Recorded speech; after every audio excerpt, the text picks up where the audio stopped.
Matthew chapter 20. The parable of the workers in the vineyard. For the kingdom of heaven is like a landowner who went out early in the morning to hire men to work in his vineyard. He agreed to pay them a denarius for the day and sent them into his vineyard. About the third hour he went out and saw others standing in the marketplace doing nothing. He told them, "You also go and work in my vineyard, and I will pay you whatever is right." So they went. He went out again about the 6th hour and the 9th hour and did the same thing. About the 11th hour he went out and found still others standing around. He asked them, "Why have you been standing here all day long doing nothing?" "Because no one has hired us," they answered. He said to them, "You also go and work in my vineyard." When evening came, the owner of the vineyard said to his foreman, "Call the workers and pay them their wages, beginning with the last ones hired and going on to the first." The workers who were hired about the 11th hour came and each received a denarius. So when those came who were hired first, they expected to receive more, but each one of them also received a denarius. When they received it, they began to grumble against the landowner. "These men who were hired last worked only 1 hour," they said, "and you have made them equal to us who have borne the burden of the work and the heat of the day." But he answered one of them, "Friend, I am not being unfair to you. Didn't you agree to work for a denarius?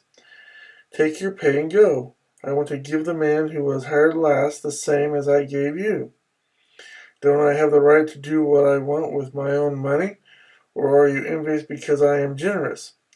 So the last will be first, and the first will be last. Jesus again predicts his death. Now as Jesus was going up to Jerusalem, he took the 12 disciples aside and said to them, "We are going up to Jerusalem, and the Son of Man will be betrayed to the chief priests and the teachers of the law. They will condemn him to death and will turn him over to the Gentiles to be mocked and flogged and crucified. On the third day he will be raised to life." A mother's request. Then the mother of Zebedee's sons came to Jesus with her sons and, kneeling down, asked a favor of him. "What is it you want?" he asked. She said, "Grant that one of these 2 sons of mine may sit at your right, and the other at your left in your kingdom."